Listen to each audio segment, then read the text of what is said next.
Hey guys, tonight we are uncovering the truths of America and our beloved Pocahontas. Before you get comfortable though, be sure to like and subscribe and comment down below where you are tuning in from and what time it is. It's always interesting to hear of the whereabouts of our viewers. Now, let's begin.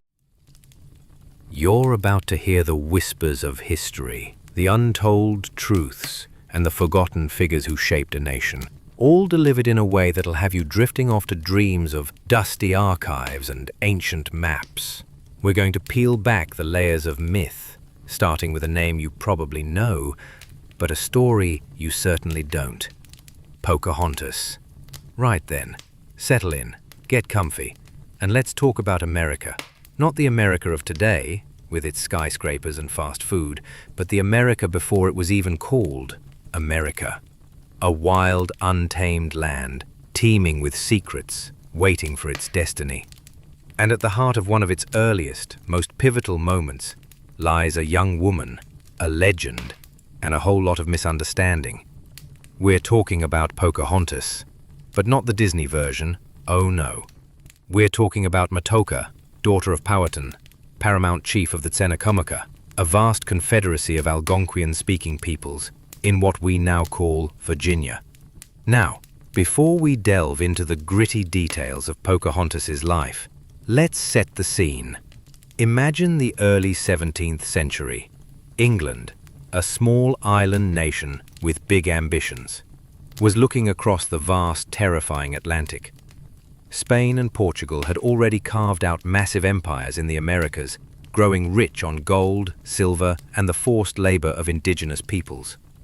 England, however, was a latecomer to the colonial game, desperate to catch up. They saw the New World not just as a source of wealth, but as a place to ease their own social pressures, a dumping ground for the poor, the landless, and the religiously discontent. The early attempts were, to put it mildly, a disaster. Roanoke, that famous lost colony, simply vanished without a trace, a chilling warning of the unforgiving nature of this new land. But the English were persistent, or perhaps just stubborn. In 1606, King James I granted a charter to the Virginia Company of London, a joint stock company made up of wealthy merchants and aristocrats. Their mission? To establish a permanent settlement in North America, find gold and a northwest passage to Asia, and, conveniently, convert the savages to Christianity, a tall order even for the most optimistic of adventurers. So, on a cold December day in 1606, 3 small ships, the Susan Constant, the Godspeed, and the Discovery, set sail from London. Aboard were 104 men and boys, a motley crew of gentlemen, artisans, and laborers. No women, mind you. This wasn't a family vacation. This was a desperate gamble, a venture into the unknown, fueled by dreams of riches and glory. And leading a significant portion of this expedition was a man whose name would forever be intertwined with Pocahontas, Captain John Smith. Smith was a veteran, a soldier of fortune who had fought in various European wars. He was tough, resourceful, and a bit of a self-promoter, as we'll soon discover. He wasn't the kind of man to back down from a challenge, and the challenges awaiting them in Virginia were immense. After a grueling 4.5-month journey enduring storms and disease, they finally sighted land in April 1607. They sailed up a large river, which they patriotically named the James River, and on May 14th, they established their settlement on a marshy, mosquito-infested peninsula. They called it Jamestown, in honor of their king. Now, Jamestown was, from the very beginning, a miserable place. The chosen location was strategically sound for defense, but terrible for living. The brackish water made people sick, the mosquitoes carried deadly diseases, and the land was difficult to cultivate. Many of the early settlers, particularly the gentlemen, were ill-suited for the harsh realities of colonial life. They were more interested in finding gold than in farming or building. Starvation, disease, and Native American attacks quickly decimated their numbers. The first year alone saw over half of the original settlers die. It was, frankly, a living nightmare. And this is where Pocahontas, or rather Matoka, enters our story. The English, upon arriving, quickly realized they weren't alone. They had landed squarely in the territory of the Powhatan Confederacy, a powerful and sophisticated political entity comprising over 30 Algonquin-speaking tribes, united under the leadership of Chief Powhatan. The Powhatan people had lived in this region for thousands of years, developing a complex society with established agricultural practices, intricate social structures, and deep spiritual beliefs. They were not, as the English often assumed, primitive savages. They were a civilization in their own right, and they viewed these pale-skinned newcomers with a mixture of curiosity, apprehension, and a growing sense of alarm. Chief Powhatan, a shrewd and pragmatic leader, initially tolerated the English presence, seeing them perhaps as a potential source of trade goods or even as allies against rival tribes. But as the English encroached further, demanded more resources, and increasingly acted with arrogance and aggression, the relationship quickly soured. Skirmishes became more frequent, and the English, trapped in their flimsy fort, often faced starvation when trade with the Powhatan people ceased. Enter John Smith. He was one of the few who understood the need to engage with the Native Americans. He ventured out from the fort, exploring the surrounding lands and seeking to trade for food. It was during one of these expeditions, in December 1607, that he was captured by a hunting party led by Powhatan's brother, Opechancanough. Smith was brought before Chief Powhatan at Werowocomoco, the chief's principal residence. And this is the moment of the famous Pocahontas rescue story. According to Smith's later account, he was about to be executed by Powhatan's men, his head placed on a stone, when suddenly young Pocahontas, described by Smith as the king's dearest daughter, rushed forward and laid her head upon his, effectively saving his life. This dramatic scene has been immortalized in countless books, paintings, and of course the Disney movie. But here's the rub, and this is where the real story starts to diverge from the myth. John Smith first published his account of the Jamestown settlement in 1608, a book called A True Relation of Such Occurrences and Accidents of Note as Have Happened in Virginia. In this initial account, there is no mention of Pocahontas saving his life. He simply states that he was captured, brought before Powhatan, and after some conversation was released. It wasn't until 1624, 17 years later, and long after Pocahontas had died, that Smith published his much more elaborate and self-aggrandizing General History of Virginia, New England, and the Summer Isles, in which the famous rescue scene appears for the first time. So, what are we to make of this? Historians largely agree that Smith likely exaggerated or entirely fabricated the rescue scene. Why? Well, by 1624, Smith's reputation was fading, and he was looking to drum up support for new ventures. A dramatic tale of a beautiful Indian princess saving his life would certainly capture the public's imagination and enhance his heroic image. More importantly, many historians suggest that if something did happen, it was likely a ritual adoption ceremony, rather than an attempted execution. Among many Native American tribes, rituals involving a symbolic death and rebirth were common ways to incorporate outsiders into the community. Powhatan, a shrewd political operator, might have seen value in symbolically adopting Smith, thereby binding him to the Powhatan people and establishing a kinship relationship, even if it was a hierarchical one. This would have been a way to exert control over the unpredictable English, to incorporate them into their existing social and political order. Pocahontas's role in this interpretation would have been a ceremonial one, not a spontaneous act of romantic heroism. So, the image of Pocahontas as a lovesick teenager pining for John Smith is, sadly, a fabrication. She was likely around 10 or 12 years old at the time of this supposed incident, far too young for a romantic relationship. Her real significance lies not in a dramatic rescue, but in her role as an intermediary, a bridge between two vastly different cultures. After Smith's release, Pocahontas did indeed interact with the Jamestown colonists. She sometimes visited the fort, often bringing food, which was a lifeline for the starving English. She learned some English, and the English learned some Algonquian. She became, for a time, a crucial link in the fragile, often violent relationship between the Powhatan people and the Jamestown settlers. She was a cultural ambassador, a child caught in the cross-currents of history. But the peace was fragile, and the English were insatiable. They continued to expand, demanding more land and resources. The relationship with the Powhatan Confederacy deteriorated into open warfare, a brutal, protracted conflict known as the First Anglo-Powhatan War. In 1613, a significant event occurred that would forever change Pocahontas's life. While visiting a Patawomeck village, a tribe allied with the English, Pocahontas was captured by Captain Samuel Argall. Argall, a ruthless English sea captain, intended to use her as a bargaining chip to secure the release of English prisoners and stolen English weapons. This capture was a devastating blow to Powhatan. His beloved daughter, a symbol of his people, was now in the hands of his enemies. For a year, Pocahontas was held captive by the English. During this time, she was brought to Jamestown, where she was tutored by an English clergyman, Alexander Whitaker. She learned more English, studied Christianity, and eventually converted, taking the baptismal name Rebecca. It was during this period of captivity that she met John Rolfe. Now, John Rolfe was not the dashing adventurer type. He was a planter, a quiet, religious man who would become incredibly important to the economic future of Virginia. Rolfe had an obsession: tobacco.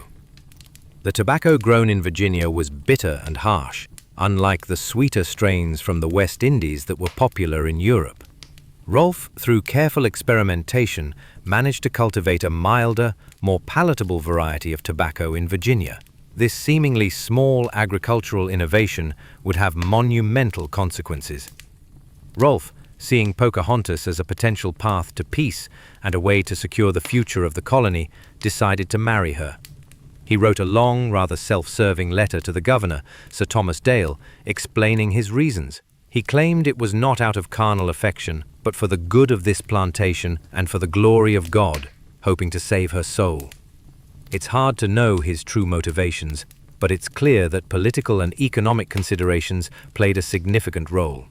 Pocahontas, now Rebecca, married John Rolfe in April 1614.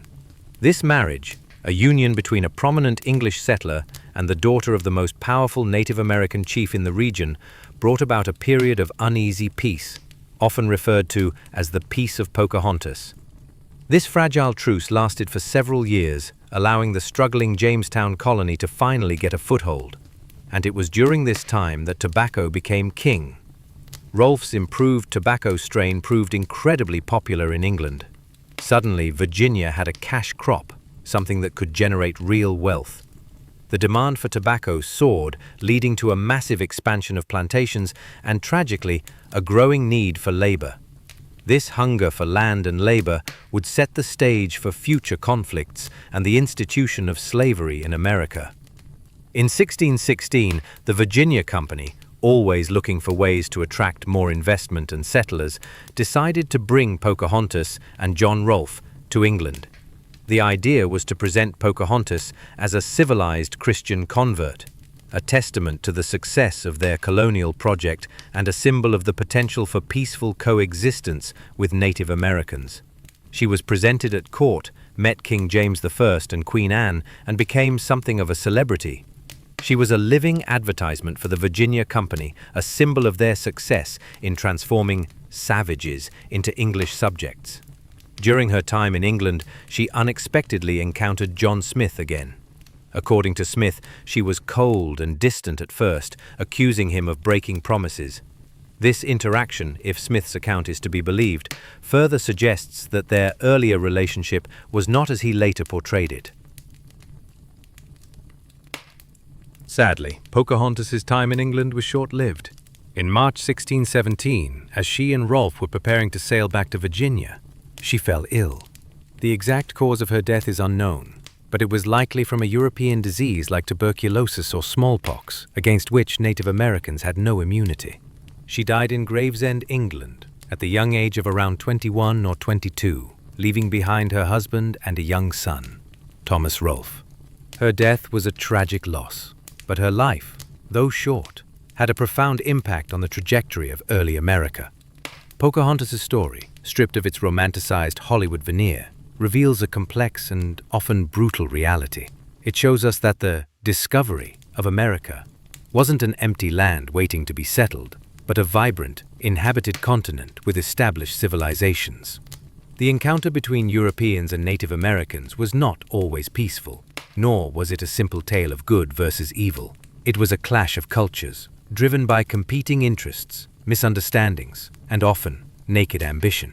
The English, desperate for land and resources, faced the ongoing challenge of how to coexist, or rather, dominate, the powerful Native American nations already living there. This wasn't a problem that ended with Pocahontas' death. In fact, it escalated dramatically. The Peace of Pocahontas was an anomaly, a brief respite in a long and bloody conflict. The very success of tobacco cultivation, ironically, introduced a new and immense challenge: the need for a vast, cheap labor force. The initial attempts to enslave Native Americans proved largely unsuccessful, as they knew the land could easily escape and were decimated by European diseases. This led the English to look elsewhere for labor, setting the stage for the transatlantic slave trade and the forced migration of Africans to America. This economic engine, fueled by tobacco, would become the bedrock of the southern colonies, creating a society built on the brutal exploitation of human beings. Furthermore, the expansion of tobacco plantations meant an ever-increasing demand for land. This directly pitted the English settlers against the Native American tribes who had lived on that land for centuries.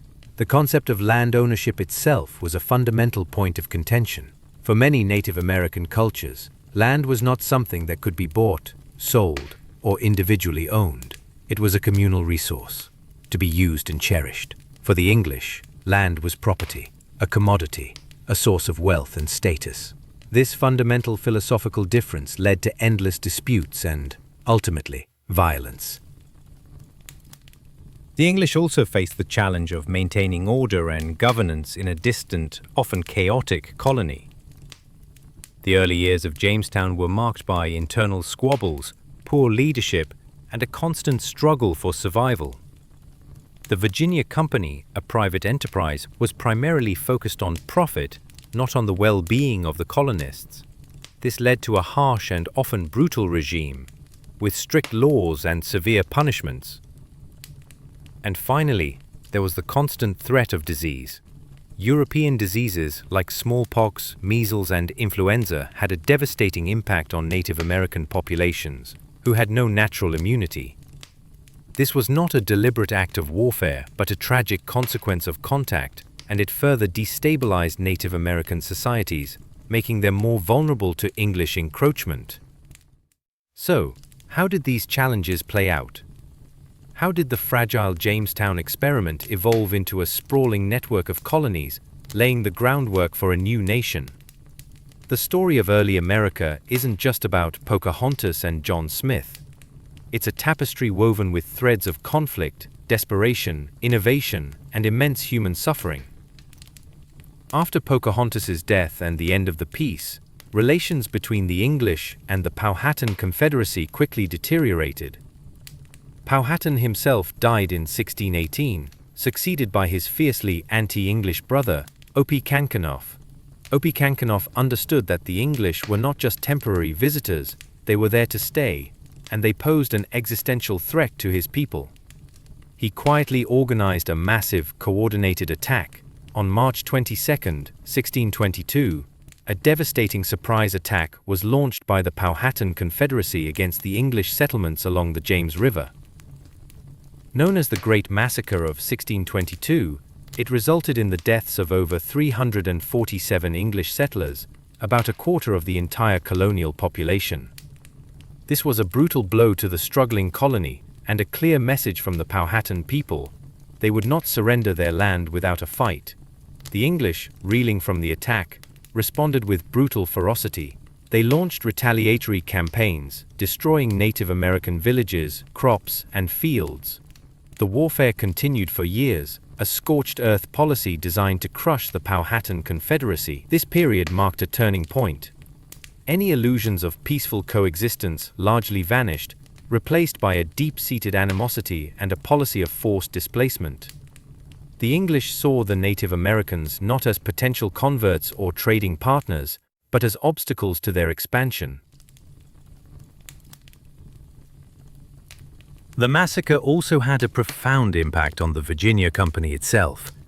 The company, already struggling financially, never fully recovered from the economic and human losses.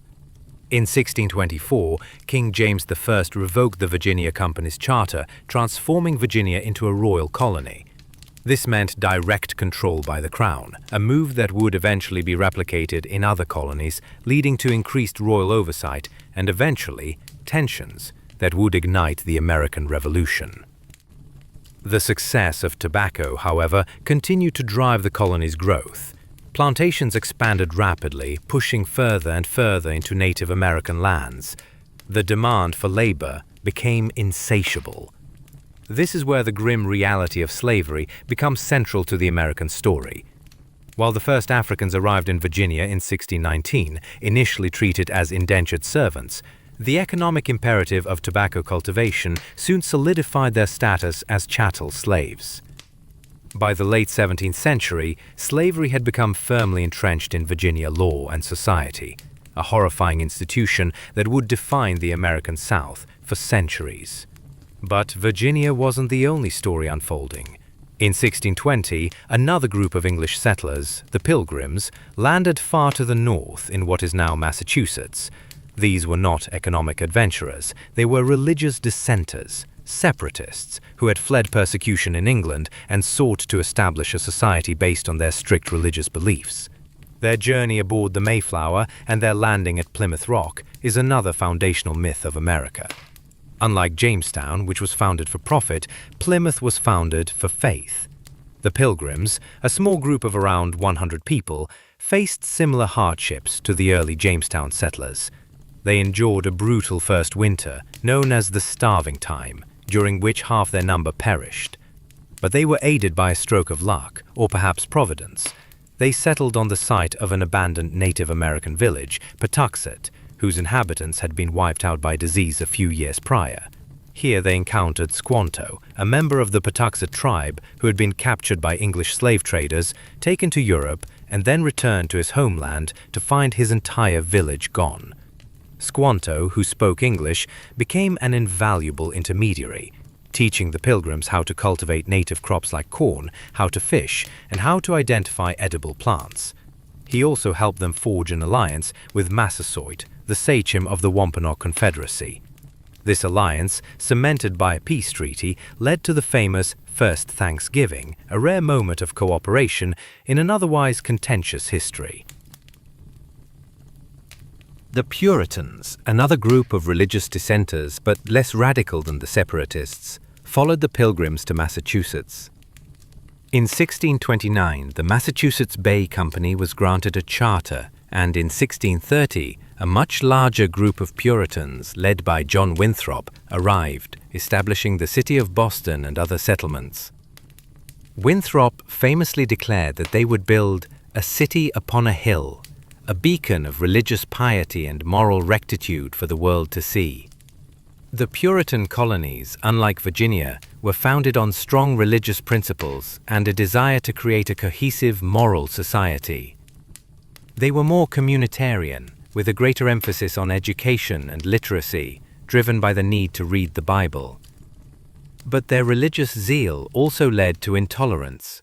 They persecuted Quakers, banished dissenters like Roger Williams, who went on to found Rhode Island, a colony known for its religious freedom, and engaged in brutal wars with Native American tribes, like the Pequot War in 1637, which saw the near annihilation of the Pequot tribe. So, by the mid-17th century, a mosaic of distinct English colonies was taking shape along the Atlantic coast. Virginia, centered on tobacco and increasingly reliant on enslaved African labor. New England, founded on religious principles, with a diversified economy of farming, fishing, and trade. And between them, other colonies were emerging. Maryland, founded as a haven for Catholics. Pennsylvania, a Quaker colony founded by William Penn, known for its religious tolerance and relatively peaceful relations with Native Americans, at least initially. The English weren't the only European power vying for control of North America. The French established their presence in Canada, focusing on the fur trade and forging alliances with Native American tribes. The Dutch founded New Netherland, with its bustling trading post of New Amsterdam, which would later become New York City. The Swedes even had a brief colony in Delaware. This was a continent in flux, a battleground for European imperial ambitions, with the indigenous peoples caught in the middle. The relationships between these European powers were often fraught, leading to a series of colonial wars that mirrored the conflicts in Europe. But the overarching theme remained the relentless expansion of English settlements and the increasing marginalization and displacement of Native American peoples. Treaties were made and then broken, land was taken, often by force or through deceptive means. The Native American way of life, inextricably linked to the land, was under existential threat. The 17th century, then, was a period of immense change and upheaval in North America. It saw the fragile beginnings of English colonization, the devastating impact of disease and warfare on Native American populations, the establishment of diverse colonial societies, and the insidious growth of slavery. From the desperate struggles of early Jamestown to the pious aspirations of the Puritans, the foundations of what would become the United States were laid, often in blood and tears. The initial dream for many English settlers was a quick path to wealth, preferably through gold. But as we've seen, that dream quickly faded. The problem was, how do you make a distant, wild land profitable and sustainable? How do you attract enough people to settle it? And how do you feed them, protect them, and govern them, all while trying to satisfy the demands of investors back home? The very survival of these early colonies hinged on finding a viable economic model and a way to manage the complex, often violent interactions with the indigenous inhabitants. The struggle to answer these questions led to some of the most significant and often brutal developments in early American history. The solution, or at least a crucial part of it for Virginia, as we discussed, was tobacco. But tobacco was a demanding crop. It depleted the soil quickly, requiring ever more land. And it required a lot of labor. Initially, indentured servants, poor English men and women who agreed to work for a fixed period in exchange for passage to America and some land or supplies at the end of their service, filled this labor need. But indentured servitude had its limits. Servants eventually became free, demanding their own land, and the supply of willing servants dwindled as conditions in England improved. This led to the intensification of the transatlantic slave trade. The arrival of the first enslaved Africans in Virginia in 1619 marked a grim turning point. By the late 17th century, legal codes had solidified slavery into a lifelong, hereditary condition based on race. This was a monumental shift. The idea that one group of people could be permanently owned, bought, and sold, and that this status would pass down through generations, was a chilling innovation driven by economic greed. The cheap, forced labor of enslaved Africans became the backbone of the Southern economy, particularly for crops like tobacco and later, rice and indigo. In New England, the economic picture was different. Without the benefit of a cash crop like tobacco, the Puritans developed a more diversified economy. They engaged in subsistence farming, fishing, shipbuilding, and trade. Their harsh climate and rocky soil made large-scale agriculture difficult, but their strong community bonds, focus on education, and Puritan work ethic helped them thrive. However, this prosperity came at a cost to Native Americans. As Puritan towns expanded, they encroached on indigenous lands, leading to escalating tensions. This brings us to one of the most brutal conflicts of the 17th century in New England, King Philip's War, 1675 to 1676. Metacom, known to the English as King Philip, was the Wampanoag sachem, son of Massasoit, who had forged the initial alliance with the Pilgrims. By the 1670s, the Wampanoag and other tribes in the region were increasingly hemmed in by expanding English settlements. Their traditional hunting grounds were shrinking, and their way of life was under threat. Metacom, seeing his people's very existence imperiled, united several Native American tribes in a desperate last stand against the English. King Philip's War was incredibly destructive. It was one of the deadliest wars in American history, relative to population size. More than half of the English towns in New England were attacked, and many were completely destroyed. Thousands of colonists and Native Americans were killed. The war devastated Native American communities, leading to massive casualties, the destruction of their villages, and the enslavement or forced displacement of many survivors. The war essentially broke the power of the Native American tribes in southern New England, paving the way for unchecked English expansion. Meanwhile, the concept of self-governance was slowly taking root in the colonies. In Virginia, the House of Burgesses was established in 1619, becoming the first representative assembly in the English colonies. While its power was limited and suffrage was restricted, it marked an important step towards local control and self-rule. Similarly, in New England, town meetings and elected assemblies gave colonists a voice in their local affairs. These early experiments in self-governance, born out of necessity and a desire for local control, would lay the groundwork for later demands for independence. Another major development was the Great Migration of Puritans to New England in the 1630s and 1640s, fleeing religious persecution and civil war in England. This influx of tens of thousands of settlers rapidly expanded the New England colonies and solidified their distinct religious and cultural identity. The relationship with England itself was a constant dynamic. The colonies were first and foremost economic ventures for the mother country. They were expected to provide raw materials, like timber, furs, and later, agricultural products, and serve as markets for English manufactured goods, a system known as mercantilism. This economic philosophy shaped colonial trade policies and often led to friction between the colonies and the Crown. The Navigation Acts, for example, passed by Parliament in the mid-17th century, sought to restrict colonial trade to English ships and markets, further cementing England's economic control. These acts, while beneficial to England, were often resented by colonists who sought greater economic freedom. The 17th century also saw the establishment of more diverse colonies beyond Virginia and Massachusetts. Maryland, founded in 1632 by Lord Baltimore, was envisioned as a haven for English Catholics who faced discrimination in England. While initially tolerant, religious tensions later flared, particularly between Catholics and Protestants. Pennsylvania, founded by William Penn in 1681, was a truly unique experiment. Penn, a Quaker, envisioned a holy experiment based on religious freedom, fair dealings with Native Americans, and democratic principles. He negotiated treaties with the Lenape, Delaware Indians, paid them for their land, and allowed people of various faiths to settle there. Philadelphia quickly grew into a bustling port city, becoming a center of commerce and intellectual life. The Carolinas, established in the late 17th century, developed a different character. South Carolina, with its warm climate and fertile land, became a major producer of rice and indigo, crops that relied heavily on enslaved African labor.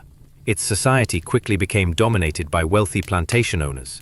North Carolina, with its less fertile land and more dispersed settlements, developed as a society of smaller farms and less reliance on slavery. The Dutch colony of New Netherland, centered on New Amsterdam, was a vibrant trading hub, attracting a diverse population of Europeans. But its strategic location and economic importance made it a target for the English. In 1664, the English seized New Netherland from the Dutch, renaming it New York. This conquest eliminated a major European rival in North America and consolidated English control of the Atlantic seaboard. By the end of the 17th century, the English colonial project had firmly taken root. From a few struggling outposts, a network of 13 distinct colonies had emerged, each with its own unique economic, social, and political characteristics. But despite their differences, they shared commonalities: a reliance on agricultural exports, a growing need for labor, increasingly met by enslaved Africans, a complex and often violent relationship with Native Americans, and a burgeoning sense of self-governance, even under the ultimate authority of the British Crown. The groundwork for a new nation was firmly in place, but the path forward was still fraught with challenges, both internal and external. The story of America's origins, from the harrowing days of Jamestown to the diverse colonies of the late 17th century, is a climax of clashing ambitions and shifting power dynamics. The initial desperate struggle for survival evolved into a more organized but no less brutal expansion. The moments where this came to a head truly define the early American experience. One of the most pivotal climactic moments was the Great Massacre of 1622 and its aftermath. This wasn't just a single event, it was the violent culmination of years of growing tension between the English and the Powhatan Confederacy. It shattered the illusion of peaceful coexistence, demonstrated the fragility of the English hold, and fundamentally reshaped the colonial landscape.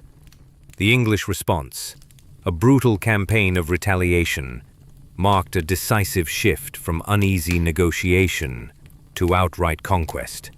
It solidified the English view of Native Americans as enemies to be subdued and displaced, rather than neighbors to be traded with or converted. This moment directly led to the Virginia Company's demise and the Crown's assumption of direct control, setting a precedent for future royal governance. Another critical climax was the firm establishment of race-based chattel slavery by the end of the 17th century. While Africans first arrived in 1619, their status wasn't immediately clear. However, as the demand for labor in the booming tobacco economy soared, and as the supply of indentured servants dwindled, legal codes were progressively enacted in colonies like Virginia and Maryland, solidifying slavery as a permanent, inherited condition tied to African ancestry. This wasn't a slow, gradual process. It was a deliberate, legal transformation that maximized profit at the cost of human dignity.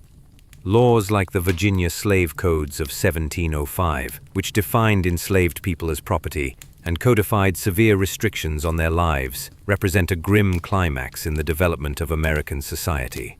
This decision to build the economy on the backs of enslaved Africans created a deeply hierarchical, race-based society that would have profound and lasting consequences for centuries to come, laying the groundwork for many of the social and political conflicts that would erupt in later American history. Then there was King Philip's War, 1675 to 1676, in New England.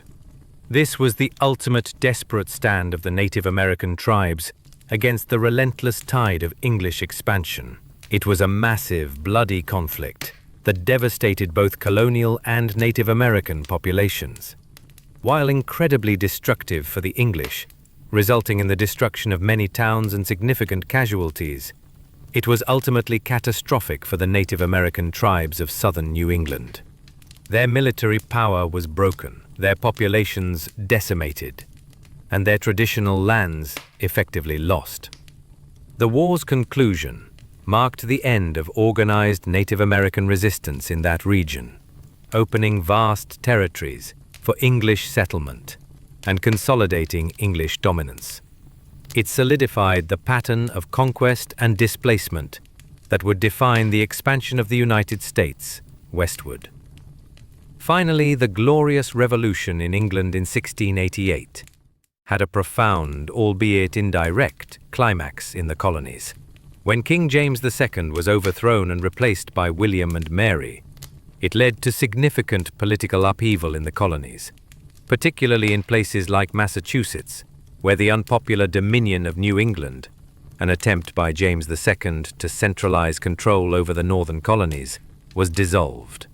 This event reinforced the idea that monarchs were not absolute, and that subjects had rights, including the right to resist tyranny.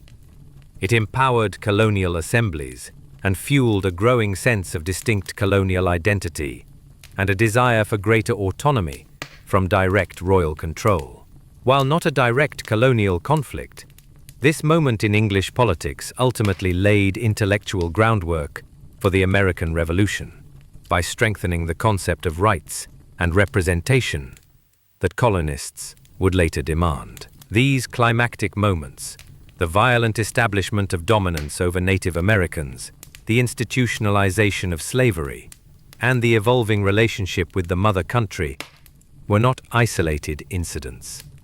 They were interconnected turning points that collectively forged the fundamental characteristics of early American society.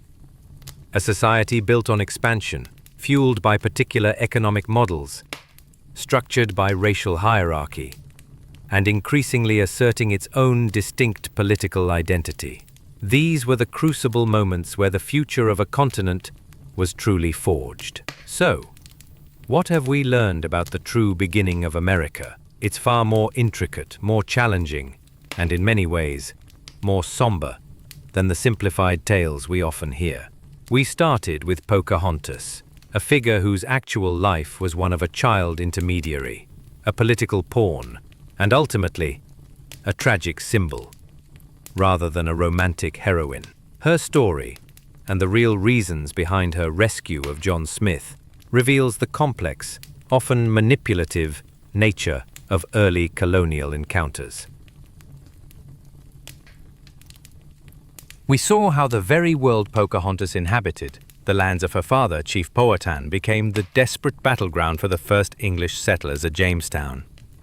While Pocahontas sometimes acted as a crucial bridge, bringing food to the starving newcomers, the English were plagued by disease and internal strife, desperately struggling for survival in the face of the powerful Powhatan Confederacy. The initial dream of gold quickly gave way to the brutal reality of cultivating tobacco, a crop that transformed Virginia's economy, but also paved the way for the horrific institution of race-based chattel slavery, fundamentally altering the social fabric around Pocahontas's people. And while Pocahontas's people faced this immense pressure, further north, other English groups like the Pilgrims and Puritans sought their own forms of freedom, building communities founded on faith and strong social bonds. Yet, even their city upon a hill was built on land taken from Native Americans, leading to devastating conflicts like King Philip's War, a brutal struggle that echoed the earlier desperate fights that had consumed Pocahontas's homeland, ultimately shattering indigenous power in that region too. The 17th century was a crucible of conflict and transformation.